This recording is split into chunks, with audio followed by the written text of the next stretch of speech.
Collect call from Angela Roy. an inmate at a federal prison. You are approaching your account limits.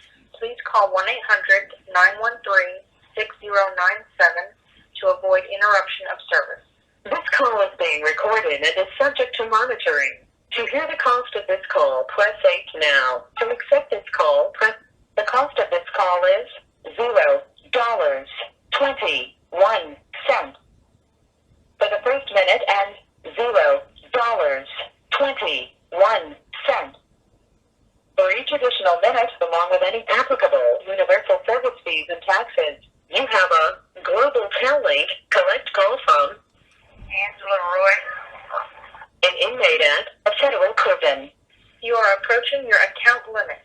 Please call 1-800-913-6097 to avoid interruption of service. This call is being recorded and is subject to monitoring. To hear the cost of this call, press 8 now. To accept this call, press 5 now. If you wish to block any future... Hello. Hello. What? Good Oh, morning. good morning. It is. It's early. It's early. I had to get up early because I knew you was calling. So, Hey, I left that up to you. I told you a time I get up. no. It's good because you are hour behind me, and I wanted to get this going or whatever, so I can get it out. So look, so I'm recording doing the interview thing. So we're gonna try to get your thing out there, man. You've been doing a little bit too much time. Get you back out into the free world, so you get you one of them dollar hamburgers that you want, and Absolutely. you ain't got to eat that horse meat no more. That's in there. Right? All Yeah, these skunks, cats, and dogs, they be feeding us. yeah. So look, to start it off, tell people your name, where you from, and like what you in for, how much time you got. Okay. You want me to do that now? Yes. Okay, my name is Angela Roy. I'm originally from Mobile, Alabama. I caught my charge in Oxford, Mississippi, but my charge is aiding and abetting the assault of a postal employee with intent to rob and aiding and abetting the discharge of a firearm during a crime of violence. And I have 270 months, which is 22 and a half years. Right. I've already fought one appeal. I went through a jury trial, and I lost. And because my co-defendant got a 5K1 to come up there and lie on me. This call is from a federal prison. Okay. Explain what a 5K1 is. A 5K1 is where he went up there and told them what the feds wanted him to tell them, and he got a sentence reduction. And how much time did he get? He got 16 years and 3 months. So you got more time than he got. Absolutely. And he's the one that allegedly discharged the firearm. Absolutely. Damn. So the main issue of my appeal, my fight in this case, is because the victim of the crime, the lady that was in the post office, the only thing that was stolen was her purse. But this lady had a very good eye to detail. She said that the male suspect had on a real tree camo tank top, and that he had a mole on between his lip and his nose, or on the side of his face, that he had bulging veins in his neck, dead eyes, that he was holding a black Glock 9mm semi-automatic with his right hand. She described all of this in perfect detail, but she said that when she ran out the back door, that there was a gold or a beige Pontiac G6 sitting there with no hubcap, and that there was a woman getting out of the Pontiac putting a yellow or gold bandana on her face with both hands. Well, let's keep in mind that when I was 8 years old, I flipped off the back of a pickup truck and the muffler went in my arm and tore out my right arm and tore out all my ligaments and tendons. My arm has not grown since I was 8 years old, and I cannot even use this arm for real. So if she would have seen me in the parking lot, she would have known she seen me. She would have known that I had a messed up arm. If I was doing anything with my arm, she would have seen this arm. There's no way to hide this arm. Oh, and did she take the stand also? She did, and my lawyer waited until after she was off the stand. Now my lawyer questioned her pretty good, but then he didn't say anything about my arm while she was on the stand, and I asked my lawyer to say something to her, but he waited until after she was already off the stand before he told the jurors. He told me, had me to stand up at the end of my trial and hold my arms out. And he said that nowhere in any of her 3 statements to the police or her statement to the jurors that day did she say anything about a woman with a little arm, a messed up arm, anything. But he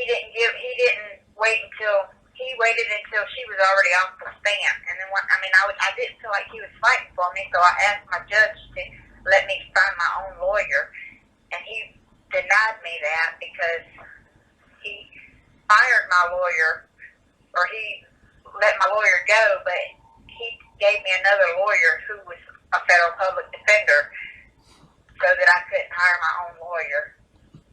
So, okay. So the first lawyer you had that conducted your trial allowed for the witness to testify, and you're saying that he didn't ask. She gave her the description that you just said about she's seen a woman in the parking lot tie a bandana around her head, correct? The victim said that in court, yes. And my lawyer said he made her use a tissue to demonstrate what she was talking about. And then he said, she did it with both hands? She said yes. Okay. I mean, all lawyers have different tactics. I guess your position is that you think that he should have confronted her that my client has, a messed up arm, and it would be impossible for her to do that. I mean, yeah, he could have pressed her about it. Or he probably just could have just set her up. Well, he could have.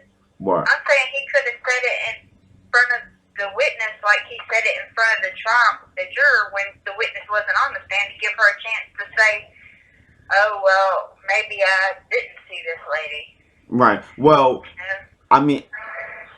okay.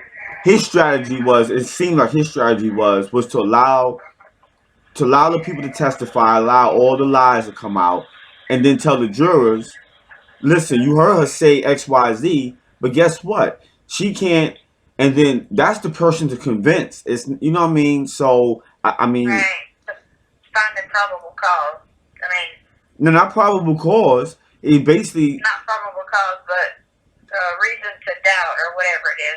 Reason to doubt, yeah, definitely reason. Not only reason to doubt, but evidently, okay, it's like this. If she's testifying that I seen a woman in the parking lot tie using 2 hands, but it would be impossible for you to use 2 hands, then that means that she lied or didn't see what she thinks she's seen. So you can't even just take what she said, because only her testimony, well, maybe her testimony links you allegedly to the incident.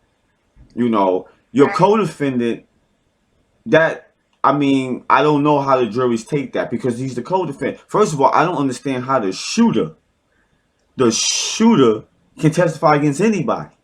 I don't understand how that's. Well, the feds wanted me, so they had to get me. And right. They couldn't get me without his testimony. So let me ask you something. Prior to that, what was the federal government offering you?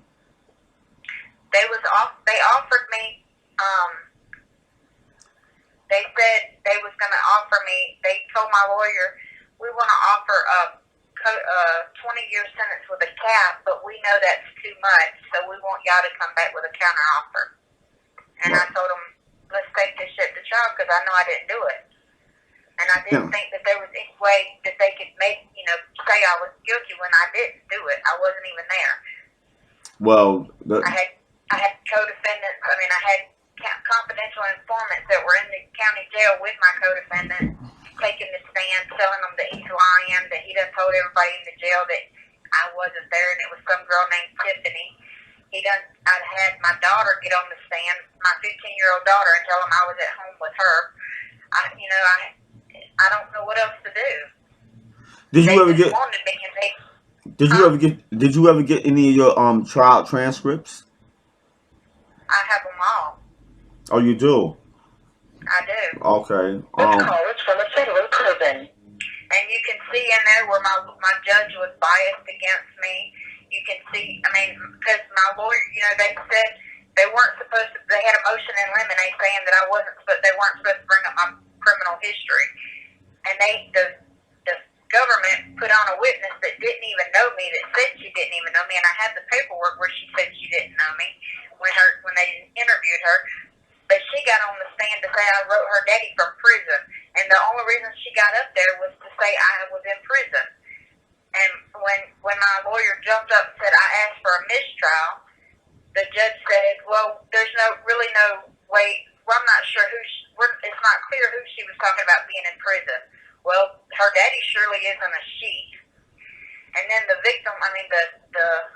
witness kept going. She said, "Well, when she got out of prison," my lawyer kept saying, "Objection, objection," and she kept trying to talk just to get it out there to make them know that I was in prison when I couldn't stand up and say, "Hey, I was only in prison for writing bad checks." I've never had a violent charge. This is not me. My co-defendants had plenty of violent charges. Right. Well, the federal government is a little different than the state. Federal governments can, if they want, they can charge Donald Trump if they wanted to, but they do what they want to do. Yeah, the federal government, I don't know, you remember the case, you remember the name John Gotti, right? Not really. The gangster, John Gotti. Okay, yeah. All right. He beat them at trial. They retried him again. He was going to beat them again. They put his lawyer, William Kunstler, under investigation, saying that they thinking that the lawyer is tied in with the mob, with the racketeering and stuff. That caused his lawyer to be removed off the case because they put him under investigation. Now, mind you, check it. Mind you, there's a conflict of interest here. You got the federal government prosecuting a defendant, and they got his lawyer under investigation. It's kind of a conflict of interest. Maybe a different entity should have investigated William Kunstler if that was the case. You understand? Maybe the department, maybe the attorney general or somebody, but not the federal government. You're trying to prosecute him. Once they got him off the case, they convicted John Gotti, and then the investigation against his lawyer was dropped. You understand? Right. So, listen, at the end of the day, people don't really see the horns that come out of the United States. Because, most people have in mind that the United States is like one of the most, the best place on the whole planet. It's over like 190 some countries in the world, but America is just this bright shining star, freedom and justice for everyone. Yeah, all this stuff. And some people, people ride with that up until they get to a predicament you get into, and then you see that it's not that. It's never been that. It's been a sham. Yeah, America might be a little more fair than some other countries, but it's not the biggest. You still got countries like Sweden, you got Finland, Denmark, and come on, man, you got Australia, you got countries all over come on, stop. You got Canada, you understand, which don't even have the most. America got the highest incarceration pretty much in the world, I think, behind China. Absolutely. So, so unfortunately for you, have a 98% conviction rate. Of course, yes, the federal government. They're going to convict you if they want to. They can if they want to, yes, they can. They make up their own evidence. They don't have to have any evidence. The only evidence against me is the word of my co-defendant. But this is the thing. A guy that I grew up with named Jeremy Smith was was either in Birmingham or Montgomery jail. They went and interviewed him, and he said that me and Richard and my daughter and him went to a store. Me and my daughter went in, and Richard told him while we were in the store that he had committed a crime and had to hurt somebody, but not to tell me. And it was all in the Jinx report, and they wouldn't even let Jeremy come over there on the witness stand, to say this, because they knew it would have. Right. What's that sound? I'm fixing to get shut off. All right. If it shuts off, you can call me back later. We'll at another time we'll definitely continue on.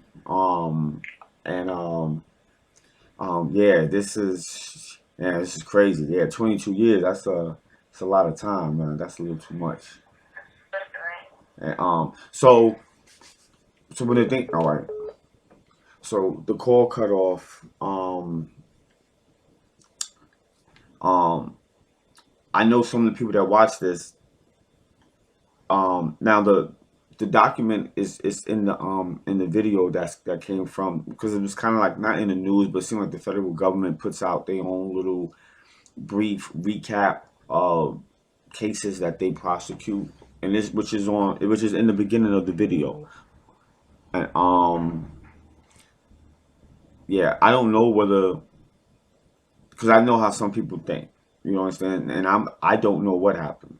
I wasn't there. I don't know what happened, but I do know that's kind of weird that the shooter gets less of time than the non-shooter. That shit doesn't even. I don't understand that. That doesn't make any sense. I don't know. That doesn't make any sense. She has 270 months. First of all, for those that don't know, so she was sentenced to 150 months and 120 months, and the judge ran it consecutive. That's why she got 270. Had he ran it concurrent, she'd be at 150 months. Because the lesser will go under the higher. So the 150 will be the controlling sentence.